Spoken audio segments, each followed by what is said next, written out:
Hello and welcome to Aspire Adda. Hello and welcome to Aspire hello Adda. Everyone, welcome to Aspire Adda. तो आज हम पढ़ने वाले हैं केमिस्ट्री का थर्ड लेक्चर।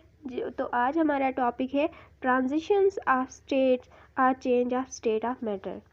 मतलब कल तक जो हमने पढ़ा, जो मैटर होता है उसकी स्टडी की जाती है केमिस्ट्री में। हमने देखा मैटर तो बहुत सारा है इस अर्थ पे। तो अगर हम एक एक मैटर को अलग अलग से स्टडी करें तो उसमें काफ़ी टाइम लगेगा, बहुत ज़्यादा, इनफैक्ट बहुत ज़्यादा टाइम लगेगा। तो इसीलिए हम मैटर को सबसे पहले क्लासिफाई करते हैं। क्लासिफिकेशन के दो मेथड्स हैं, physical classification and chemical classification. Physical classification के अकॉर्डिंग हमने देखा कि अर्थ पे जो मैटर है वो 3 स्टेट्स में या 3 फॉर्म्स में पाया जाता है, और जिनका नाम था solid state, liquid state and gaseous state. तो उन्हीं स्टेट्स को एक स्टेट से दूसरे स्टेट में ले जाने के लिए कौन कौन से प्रोसेस है, कौन से मेथड्स होते हैं, वही हम आज पढ़ने वाले हैं। तो स्टेट को चेंज करने के दो तरीके हैं। सबसे पहला तरीका है कि हम मैटर का टेम्परेचर चेंज कर दें। टेम्परेचर हम चेंज करेंगे, उसकी वजह से भी स्टेट हम चेंज कर सकते हैं। दूसरा तरीका है हम प्रेशर चेंज करें। तो आज हम यही देखेंगे किस तरह से टेम्परेचर को चेंज करने से स्टेट में चेंज आती है, और प्रेशर को चेंज करने से किस तरह से स्टेट में चेंज आ जाती है। सबसे पहले हम देखेंगे, मान लो हमारे पास कोई चीज़ है सॉलिड स्टेट में, जैसे कि यहाँ पे दिखाया गया है आइस के क्यूब्स, ये सॉलिड स्टेट में है। अगर हम इसका छोटा सा हिस्सा उठाएं और उसको एक तरह से जूम, इमेजिन करो हमने एक छोटे से हिस्से को जूम किया, सॉलिड का कोई भी सॉलिड लो, यहाँ पे हमने आइस का एक टुकड़ा लिया है जो सॉलिड स्टेट में है। तो इसका छोटा सा पार्ट हम जूम करेंगे तो हम देखेंगे इसके जो पार्टिकल्स है काफ़ी टाइटली बॉन्डेड है एक दूसरे से। कल ही हमने देखा था कि हम केमिस्ट्री में इमेजिन करते हैं कि जो मैटर है, मतलब इनफैक्ट ये फैक्ट है कि मैटर जो है वो छोटे छोटे पार्टिकल्स का बना होता है, उनको हम एटम या मॉलिक्यूल्स के नाम से जानते हैं। मान लो यहाँ पे जो ये आइस है ये भी मैटर है, तो ये पार्टिकल्स का ही बना होगा। तो वो पार्टिकल्स कुछ इस तरह से अरेंज्ड है, एकदम टाइट अरेंजमेंट दिखाई गई है यहाँ पे। अब अगर हम यहाँ पे इस सॉलिड स्टेट का टेम्परेचर इंक्रीज़ करें, मतलब आइस को हम हीट करें, तो आइस लिक्विड स्टेट में कन्वर्ट हो जाती है। तो लिक्विड स्टेट का भी एक छोटा सा हिस्सा अगर हम लें, उसको हम जूम करेंगे तो यहाँ पे हम देखेंगे इसके जो पार्टिकल्स होंगे आइस सॉलिड के कंपैरिजन में थोड़े से लूजली बाउंडेड होंगे, उतने टाइट बॉन्डेड नहीं होंगे, इनके बीच में थोड़ी सी स्पेस खाली होगी, ये जो आप देख रहे हो यहाँ पे। तो यहाँ पे सॉलिड के कंपैरिजन में थोड़ी ज़्यादा स्पेस हो जाती है, क्योंकि टेम्परेचर इंक्रीज़ करने का मतलब है हमने इसको क्या प्रोवाइड किया, एनर्जी। कौन सी energy? Kinetic energy. Kinetic energy का काम होता है पार्टिकल्स को दूर ले जाना एक दूसरे से, क्योंकि काइनेटिक एनर्जी इंक्रीज़ करती है पार्टिकल्स का मोशन, एनहांस कर देती है। और जब पार्टिकल्स में ज़्यादा काइनेटिक एनर्जी आती है वो ज़्यादा मूवमेंट दिखाते हैं और वो ज़्यादा दूर एक दूसरे से हो जाते हैं, तो वो फाइनली लिक्विड स्टेट में आ जाते हैं। अब इस लिक्विड स्टेट को भी अगर हम हीट करेंगे तो वो गैसेस स्टेट में कन्वर्ट होता है। यहाँ पे भी वही होता है, पार्टिकल्स को टेम्परेचर हम इंक्रीज़ करते हैं, उसकी वजह से पार्टिकल्स की काइनेटिक एनर्जी इंक्रीज़ हो जाती है, और फाइनली पार्टिकल्स और ज़्यादा दूर हो जाते हैं और ये गैसेस स्टेट एक्वायर कर लेते हैं। तो अभी तक हमने देखा कि हम सॉलिड स्टेट से लिक्विड स्टेट जा सकते हैं, लिक्विड स्टेट से गैसेस स्टेट जा सकते हैं बाय चेंजिंग द टेम्परेचर। यहाँ पे इस डायग्राम में बड़े अच्छे से दिखाया गया है कि किस तरह से हम एक स्टेट से दूसरी स्टेट में जा सकते हैं। अब ये तो हमें समझ आता है टेम्परेचर इंक्रीज एंड डिक्रीज़ करने से स्टेट में क्या चेंजेस आ जाती है। अब हम कुछ टर्मिनोलॉजी इसमें देखेंगे, कौन कौन सी टर्म्स हमें याद रखनी है। तो देखो, अगर हम सॉलिड स्टेट से लिक्विड स्टेट में जाते हैं, फॉर एग्जांपल जैसे हमने आइस लिया था, वो सॉलिड स्टेट था, उसको हमने हीट किया, वो लिक्विड स्टेट में चला गया, तो इस प्रोसेस को नाम दिया जाता है मेल्टिंग। ये याद रखना है आपको, मेल्टिंग प्रोसेस।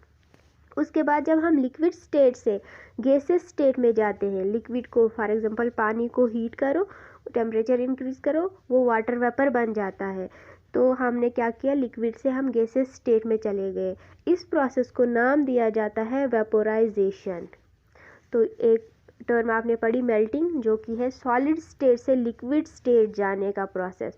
उसके बाद आया लिक्विड स्टेट से गैसेस स्टेट में जाने के प्रोसेस को हम वेपोराइजेशन कहते हैं। इसी तरह रिवर्स प्रोसेस भी है, गैसेस स्टेट को लिक्विड स्टेट में लाने के लिए जो प्रोसेस होता है उसको हम लिक्विफेक्शन कहते हैं। और इसी तरह लिक्विड स्टेट को हम फर्दर सॉलिड स्टेट में कन्वर्ट कर सकते हैं, और इस प्रोसेस का नाम है सॉलिडिफिकेशन, या इसको हम फ्रीजिंग भी कहते हैं, फ्रीजिंग। तो यहाँ पे अब एक और प्रोसेस है इन चार प्रोसेस के अलावा, जो कि है direct conversion of solid state to gaseous state. यहाँ पे दिखाया गया है direct conversion of solid state to gaseous state, ये वाला। इस प्रोसेस को नाम दिया जाता है सब्लिमेशन प्रोसेस।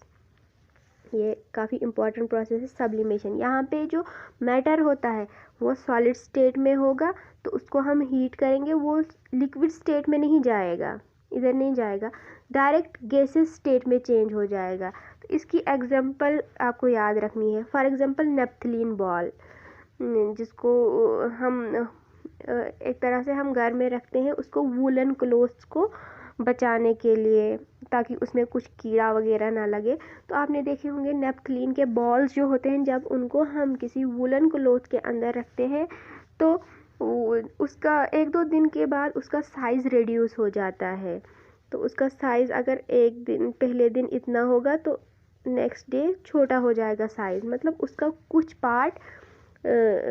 पार्ट जो है वो रिड्यूस हो गया, तो वो क्या होता है, वो असल में वो गैसेस स्टेट में कन्वर्ट हो गया होता है। तो इस तरह से वो नेपथलीन बॉल जो होंगे वो हमें एग्जांपल देते हैं सब्लिमेशन प्रोसेस की। इसी तरह एक और है आयोडीन। आयोडीन आपको याद रखना है, आयोडीन सॉलिड स्टेट में पाया जाता है, उसको थोड़ा सा भी टेम्परेचर एनहांस करने पे वो गैसेस स्टेट में कन्वर्ट हो जाता है, और आयोडीन की लिक्विड स्टेट नहीं होती है। और इसी तरह हम गैसेस स्टेट, अगर अब कोई चीज़ जो गैसेस स्टेट में होगी उसको वापस लाना हो, यही एग्जांपल लेंगे नेपथलीन बॉल, उसकी जो गैसेस स्टेट है अगर उसको हम टेम्परेचर रिड्यूस करें तो वो सॉलिड स्टेट में कन्वर्ट हो जाएगा डायरेक्टली, और इस प्रोसेस को कहा जाता है डिपोजिशन। इसको हम सब्लिमेशन भी कह सकते हैं, लेकिन बेटर है कि आप इस प्रोसेस को डिपोजिशन कहो। तो यहाँ तक हमने 6 प्रोसेसेस पढ़े। सबसे पहला प्रोसेस जिसमें हमने सॉलिड स्टेट को लिक्विड स्टेट में कन्वर्ट किया, और इस प्रोसेस को हमने नाम दिया मेल्टिंग। ये वाले प्रोसेस आपको पूछे जा सकते हैं एग्ज़ाम में।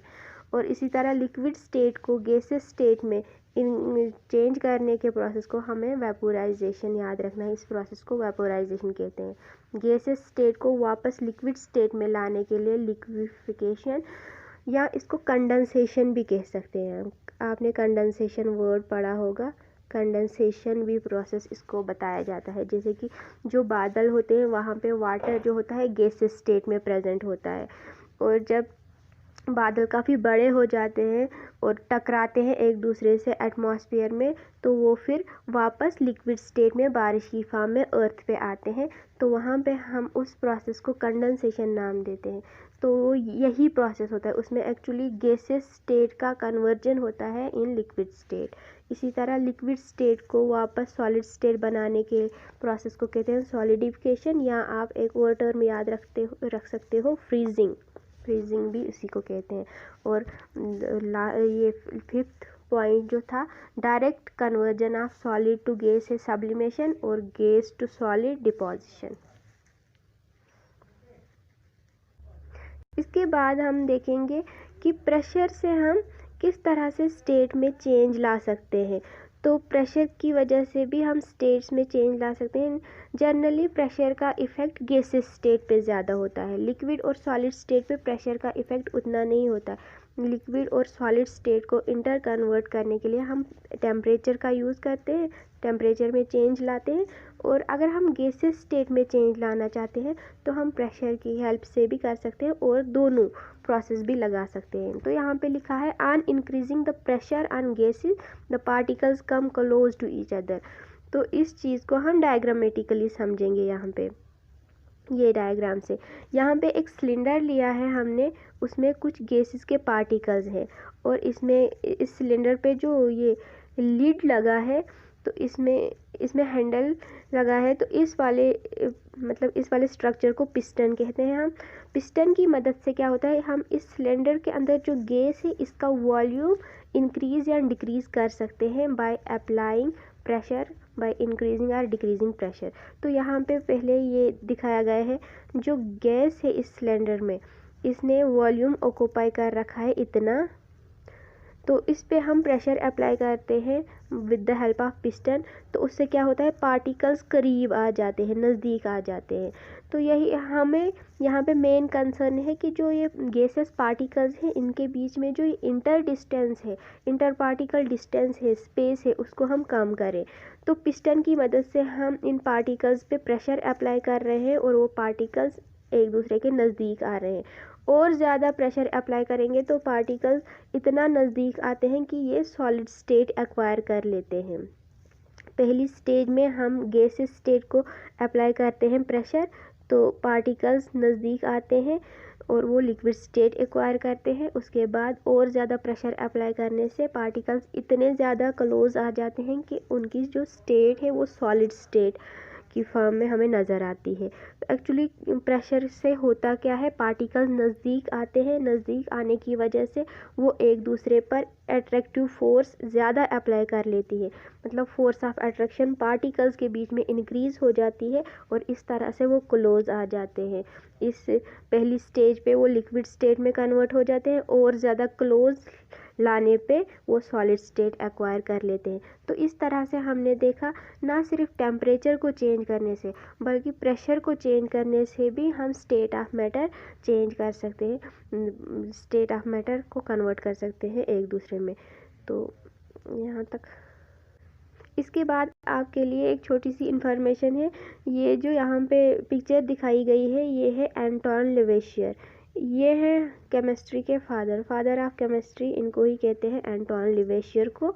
और ये जो पिक्चर आप देख रहे हो यहाँ पे, ये है AC रॉय की। इनको माना जाता है इंडिया के फादर ऑफ केमिस्ट्री। तो ये कुछ इम्पोर्टेंट इन्फॉर्मेशन थी केमिस्ट्री के रिकॉर्डिंग। तो इसके बाद ये छोटा सा आज का टॉपिक, छोटा सा टॉपिक था। इसके बारे में अगर कुछ भी कन्फ्यूजन हो तो आप कमेंट्स में ज़रूर लिख सकते। Well, it is hard time for all of us. Due to coronavirus, we have break the situation as earlier it was. But time never stopped for anyone. But it doesn't mean that we should go out and prepare for all the competitive exam. We can utilize this time by doing self-study and taking help of Aspire Ada YouTube channel. To start with, you need to prepare a proper schedule for all the subject, and without going out, you should complete all the syllabus by yourself. And when the critical situation will end, here you are. Hooray! You are ready for all the competitive exam. Utilize this time until it go. Aspire Ada Institute, best institute in Jammu for all the competitive exams. We care for you. Stay home.